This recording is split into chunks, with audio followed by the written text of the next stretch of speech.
데살로니가 교회 성도들의 신앙은 잘하는 부분도 있었습니다. 그리고 긍정적인 부분도 있었지만 부정적인 부분, 그들의 신앙에 있어서 신앙을 이해함에 있어서 수정해야 할 부분도 있었습니다. 부정적인 면 중에서 가장 크게 오해하고 수정해야 하는 부분은 주의 죄림에 관한 문제였습니다.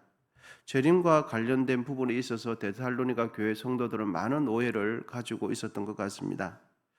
데살로니가 교회 성도들은 분명히 주의 재림을 믿고는 있었습니다. 그리고 확신은 하고 있었는데 잘못된 재림 신앙을 일부분 가지고 있었던 것이죠.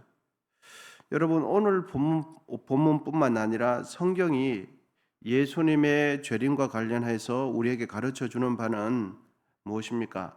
예수님의 재림의 때, 시기, 예수님께서 언제 재림하시는가는 가르쳐 주지 않습니다. 그리고 성경이 강조하는 바는 재림이 언제 임하는가, 이 때에 대해서는 강조하지 않아요. 그때는 누구만 알고 계신다고 합니까? 아버지만 아신다고 그래요. 천사도 모르고 아들도 모르고 때에 대해서는 하나님 아버지만 알고 계시니까 때에 대해서는 주권이 아버지께 있으니까 그거는 아버지께 맡기고, 성경이 예수님과 재림과 관련해서 우리에게 강조하는 바는, 믿는 자들에게 강조하는 바는 재림을 기다리는 자는 어떻게 살 것인가, 때를 강조하는 것이 아니라 어떻게 살 것인가를 강조해줘요. 여러분, 이단들이나 사이비 집단들은 예수님의 재림과 관련해서 강조하는 부분이 무엇입니까? 성경에서 강조하지 않는 부분을 강조해요. 예를 들면 날짜, 시간, 이런 것들을 강조하면서 재림이 머지 않았다고 막 부추깁니다. 여러분, 이단들은 처음에 보면은 진리를 설파하는 것 같습니다. 그런데 계속해서 들어가 보면 끝이 성경하고 거리가 멀어요. 특정 집단에 들어가 보면은 처음에는 성경적으로 겉모습은 하지만 결국은 교주를 섬기게 돼 있고, 교주가 지시하는 그 날짜에 재림의 때가 임한다는 것을 알게 되어지죠.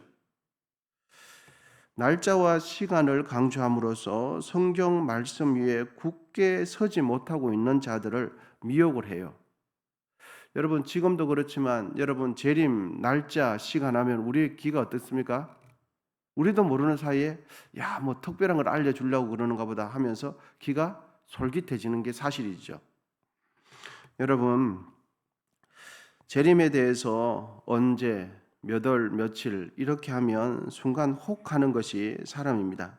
그런데 그것은 성경이 강조하고 있는 바가 아니에요. 그래서 말씀 위에 굳게 서 있지 않는 사람들은 사람들의 호기심이나 사람들이 관심사에 이렇게 마치 미끼를 던지듯이 그 영혼의 마음을 사로잡아 갑니다. 그리하여서 그의 인생과 그의 가정을 송두리째 망가뜨리는 것이 이단과 사이비이고, 특별히 주의 재림에 대해서 그런 부분이 상당히 많습니다. 날짜와 시간을 강조하고 특별히 자신의 집단에만 속해야 구원을 받고 들림을 받을 것처럼 그렇게 사악한 교리를 가지고 말씀에 서 있지 못한, 중심을 잡지 못한 성도들을 미혹하고 넘어뜨리는 것이 이단입니다. 여러분, 주님은 분명히 재림해 오시지만 언제 오실지는 모릅니다. 그때는 오직 하나님 아버지만 아십니다. 데살로니가 전서 5장 2절인데요. 우리 같이 한번 읽어보겠습니다. 5장 2절입니다. 시작. 주의 날이 밤에 도둑같이 이럴 줄을 너희 자신이 자세히 알기 때문이라. 2절에서 주의 날이 어떻게 오신다고 합니까? 도둑같이 오신대요. 여러분, 도둑은 주인이 잘 때 옵니까? 아니면 깨어 있을 때 옵니까? 주위 사람들이 다 잘 때 와요. 그래서 주의 재림은 불예측성입니다. 그리고 돌발적으로 아무도 몰라요. 모든 사람이 안 올 것이다 라고 생각하는 그때에 오실 가능성이 굉장히 많고, 사람들이 오실 것이다 생각하는 그때는 안 올 가능성이 우리가 있을 수 있다 하는 것입니다. 마가복음 13장 32절인데요. 읽어드리겠습니다. 그날과 그때는 아무도 모르나니 하늘에 있는 천사들도 아들도 모르고 아버지만 아시느니라.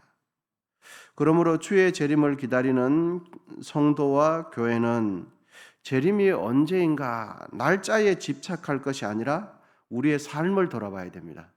아멘이십니까? 주의 재림을 기다린다면 내가 어떻게 살아야 하는가? 오늘 오셔도 무방할 정도로 내 삶을 돌아봐야 되는 거예요. 내년에 오셔도 무방할 정도로 내 삶을 돌아봐야 되는 거죠. 그런데 우리는 마치 이런 것입니다. 공부할 생각은 안 하고 선생님에게 시험 언제 치는 것만 막 물어봐요. 그런데 공부는 안 해요. 여러분, 정말 공부 잘하는 학생은 평소에 늘 공부를 하기 때문에 언제 시험 치든지 상관없어요. 오히려 다른 학생들이 공부 안 할 때 시험 친다 그러면 더 좋아요. 자기는 성실하게 공부를 했기 때문에.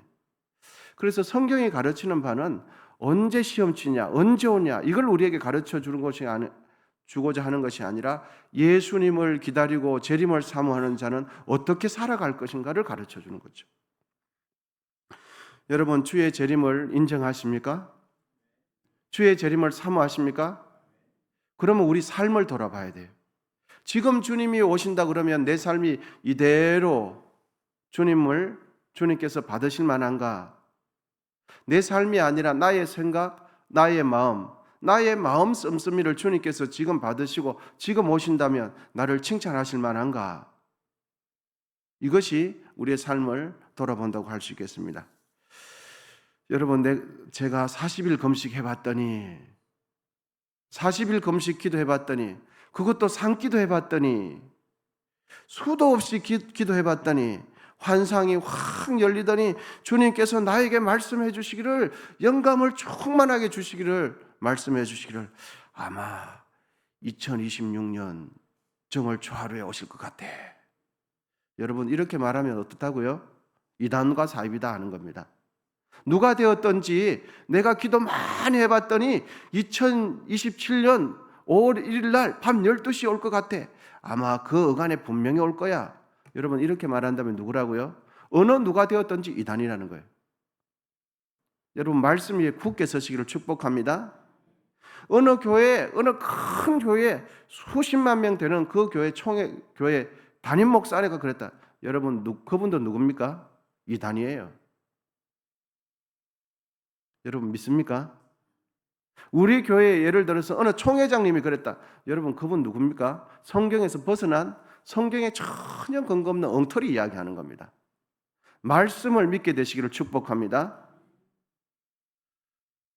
우리 집안은 대대로 예수 믿는 집안이고, 선교사가 처음 올 때부터 우리 집안은 선교사님들한테 잘했어.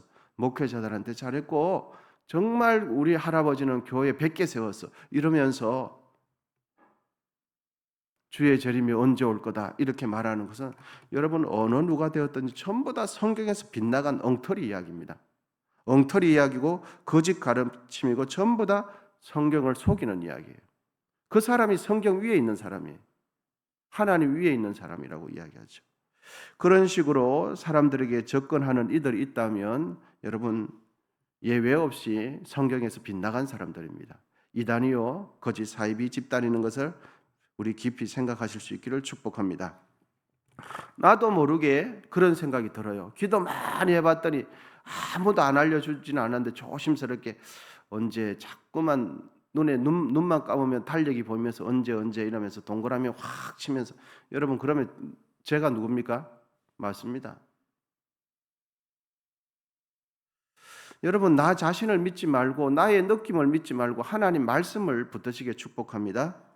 마태복음 24장 26절은 이렇습니다. 그러면 사람이 너에게 말하되 보라, 그리스도가 광야에 있다 하여도 나가지 말고 보라, 골방에 있다 하여도 믿지 말라. 성경의 가르침입니다. 예수가 저기 있다, 예수가 저기 있다, 예수님이 여기 있다, 우리 교단에 있는 그분이 예수님의 후계자다. 여러분, 전부 다 가짜입니다. 지금도 한국에는 이단이라고 하면서 처음에는 자기가 예수의 후계자라고 말을 하지 않아요. 자신이 백마 탄 사람이라고 말을 하지 않아요. 그런데 조금만 더 파고 들어가면 우리 교주가 자신이 요한계시록에 나오는 백마 탄 사람이라고 그렇게 말을 해요. 여러분, 예수님의 재림은 특정 지역에 국소적으로 임하지 않고 어떤 특정 집단에 임하지 않습니다. 재림의 예수님은 모든 민족과 열방이 다 볼 수 있게 재림합니다. 그러니까 뭐 브라질에 있는 누가 어떻더라, 뭐가 한국의 어디 지역이 어떻더라, 이런 거는 전부 다 성경에서 다 빗나간 이야기예요. 마가복음 13장 26절 27절입니다. 그때에 인자가 구름을 타고 큰 권능과 영광으로 오는 것을 사람들이 보리라. 구름을 타고 영광으로 오시는 것을 사람들이 본다고 말씀해요. 또 그때에 그가 천사를 보내어 자기를 택하신 자들을 땅 끝으로부터 하늘 끝까지 사방에서 모으리라. 초림의 주님은 베들레헴 지역에 딱 오셨지만 재림의 주님은 그렇게 오시지 않는다고 말씀합니다. 이제 여러분, 오늘 본문은 그러면 재림을 앞에 두고 있는 그리스도인들은 어떻게 살아야 하는 것을 구체적으로 알려주는데 5절 6절에 보면 낮과 밤을 빗대어서 두 가지로 표현해주고 있습니다. 여러분, 본문 5절입니다. 우리 같이 읽도록 하겠습니다. 시작. 너희는 다 빛의 아들이요 낮의 아들이라. 우리가 밤이나 어둠에 속하지 아니하. 6절입니다. 그러므로 우리는 다른 이들과 같이 자지 말고 오직 깨어 정신을 차릴지라. 아멘. 5절에 보니까 데살로니가 교회에 있는 성도들, 주의 재림을 기다리는 성도들은 다 빛의 아들이요 낮의 아들이다 말씀해 줍니다. 여러분, 본문 7절 우리 한번 같이 읽어보겠습니다. 본문 7절입니다. 본문 7절입니다. 시작. 자는 자들은 밤에 자고 취하는 자들은 밤에 취하되. 그러니까 오늘 데살로니가 교회 성도들에게 바울이 이야기하면서 주의 재림을 기다리는 자들은 낮과 빛의 아들들처럼 행해야 되고, 혹시 밤과 어둠의 자녀들처럼 행하는 사람들은 정신을 차려서 깨어나야 한다. 밤에 행동하는 것처럼 해서는 안 된다. 이렇게 말을 해주고 있습니다. 그러면 빛의 아들과 낮의 아들은 무엇을 의미하고 밤은 무엇을 의미하는가? 여러분, 하나님은 어둠입니까? 빛입니까? 빛이죠. 하나님은 빛이시라 말씀해주고 있죠. 그러니까 빛의 아들이라는 것은 하나님과 관련된 사람들, 하나님의 뜻대로 사는 사람들이, 하나님의 말씀대로 사는 사람들이 빛의 사람이고 낮의 사람이에요. 그러면 반대작용으로 그와 반대되는 의미는 밤이고 어둠의 자식들이죠. 그러니까 밤에 속하는 자들은 누구냐 했더니 하나님의 말씀대로 살지 않고 하나님의 뜻대로 살지 않는 사람들이 밤의 자식이고 어둠의 자식이에요. 여러분, 하나님의 말씀에 순종하지 않는 자들이 밤에 속한 자들입니다. 낮에 속한 자고 빛에 속한 자는 하나님의 말씀대로 살아가고 순종하는 자들이에요.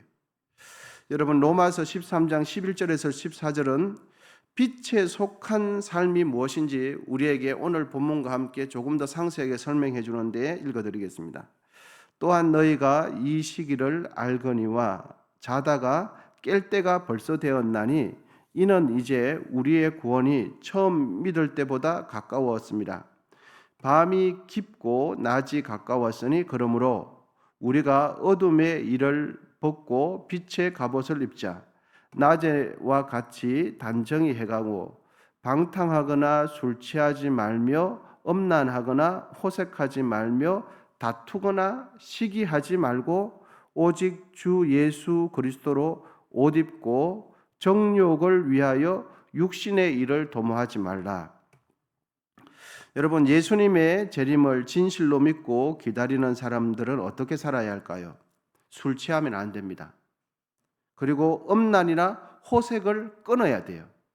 그리고 다투지 말아야 돼요. 그리고 시기하지 말아야 돼요. 그리고 정욕에 이끌리지 않는 삶이 어떤 삶입니까? 빛의 삶이고 낮의 삶이에요. 다투지 않는 삶, 시기하지 않는 삶이 빛의 자녀요, 빛의 사람이요, 예수님의 재림을 기다리는 사람의 모습이다 라고 가르쳐 줍니다. 성경은 우리에게 여러분 가르쳐 주시기를 시기하고 다투고 싸우는 사람은 그러면 어떤 사람입니까? 어둠의 사람, 어둠의. 그러면 그 사람은 주의 재림에 적합한 사람입니까? 적합하지 않는 사람입니까? 그렇습니다. 주의 재림을 기다린다고 하면서 다투고 시기하고 분내고 당짓는 것은 재림을 기다리는 사람의 모습이 아니라는 걸 가르쳐줘요. 그리고 그 사람은 그 삶은 어둠의 삶이다 는 걸 가르쳐주죠. 성경은 우리에게 여러분 정신을 차릴 것을 가르쳐줘요. 여러분 본문 6절과 8절입니다. 순서대로 한번 읽어보겠습니다. 6절입니다. 시작. 그러므로 우리는 다른 이들과 같이 자지 말고 오직 깨어 정신을 차릴지라. 8절입니다. 우리는 낮에 속하였으니 정신을 차리고 믿음과 사랑에 호신경을 붙이고 구원의 소망의 투구를 써자. 아멘. 여러분 정신을 차리는 삶이 어떤 삶입니까? 다투지 않는 삶이 정신을 차리는 삶이에요. 시기하지 않는 삶이 정욕에 이끌리지 않는 삶이 영적으로 정신을 차리는 삶이죠. 그러면 정신을 차리지 못하는 삶은 어떤 삶입니까? 다투는 삶이 정신을 못 차리는 삶이에요. 시기하는 마음이 막 끓는 물처럼 끓어오르는 이 삶을 그대로 놔두는 게 하나님 보실 때에 정신을 차리지 않는 삶이에요. 그리고 주의 재림을 기다리지 않는 삶을 살아가는 거죠. 미움이 끊임없이 올라오는 이 삶은 주의 재림을 적합하게 기다리는 삶이 아니고 정신을 차리지 못한 삶이다 가르쳐 주고 있습니다. 자기 정욕대로, 자기 욕심대로, 자신의 몸이 이끄는 대로 살아가는 사람은 어둠의 자식이다 성경은 가르쳐 주고 있죠. 여러분 본문이 기록되어 있으니 본문의 말씀대로 권면을 드리도록 하겠습니다. 우리 모두 하나님 앞에서 정신을 차리는 삶을 살게 되시기를 소망합니다. 정신을 차리는 삶은 싸우지 않는 삶이에요. 시기하지 않는 삶이에요. 그것이 곧 주의 재림을 기다리는 사람으로 봤을 때 재림을 기다리는 적합한 사람이 정욕대로 먹고 싶은 대로 자고 싶은 대로 욕구가 일어나는 대로 미워하는 그대로 사는 사람이 주의 재림을 기다리는 사람이 적합한 삶이 아니라는 거죠. 여러분 우리는 어두움의 삶 하면은 마치 캄캄하고 인상이 험상궂고 뭐 이렇게 마치 머리에 뿔이 난 사람처럼 이렇게 생각하는데 전혀 그렇지 않아요. 우리의 삶도 얼마든지 하나님의 말씀과 상관없는 어둠에 속한 사람을 얼마든지 살 수 있다는 거죠. 빛에 속하다가도 순식간에 어둠에 속한 사람으로 확 돌아서는 것이 우리의 모습 아니겠습니까? 그런데 너무너무 감사한 것은 어둠에 살다가도 주의 은혜가 임하면 우리는 어디에 속하게 삶을 살게 되겠습니까? 그렇습니다. 빛에 속하는 삶을 살게 되죠. 주의 재림에 적합한 삶을 살게 되죠. 이것이 우리가 희망을 가지는 거죠. 어둠에 속하다가 저주스러운 삶을 살다가 주의 은혜를 받으면 긍휼함의 은혜가 없으면 우리는 살지 못합니다 라고 우리가 주를 찾으면 우리는 주의 재림에 적합한 삶을 살게 된다는 이것이 우리에게 희망이 되는 겁니다. 하나님 앞에서 정신을 차리는 삶을 사는 것이 바로 주의 재림을 기다리는 삶입니다. 여러분 이 하루 살아가실 때에 어둠에 속한 삶이 아니라 빛에 속하는 삶을 살게 되시기를 축복합니다. 여러분 오늘 이 하루 살아가실 때도 주님이 지금 오신다라는 마음으로 살게 되시기를 축원드립니다. 그것이 성경에 가르치는 바입니다. 오늘도 하루 생활하실 때 노동을 하시고 땀을 흘리면서 직장에서 일하는 그곳에서 주님께서 받으실 만하게 일을 하시기를 축복합니다. 일을 하다가 주님이 오시면 덜림 받는다. 재림의 주를 맞이한다. 가정에서 설거지하다가 주님이 오시면 설거지하는 중에 주님을 맞이한다 라는 마음으로 주님 앞에서 합당한 삶을 살게 되시기를 축복합니다. 여러분, 거짓 이단들은 전부 다 주의 재림을 강조하면서 자신들이 속한 집단에만 사생활을 전부 다 내팽개치게 만들죠. 여러분, 성경은 주의 재림을 기다리는 자들에게 날짜와 시간을 강조해 주면서 비현실적인 삶을 살아라고 말을 하지 않아요. 우리에게 주어진 노동을 하면서 그 노동이 주님 받으실 만한 노동, 주님께서 기뻐하실 만한 빛의 자녀답게 살아가라.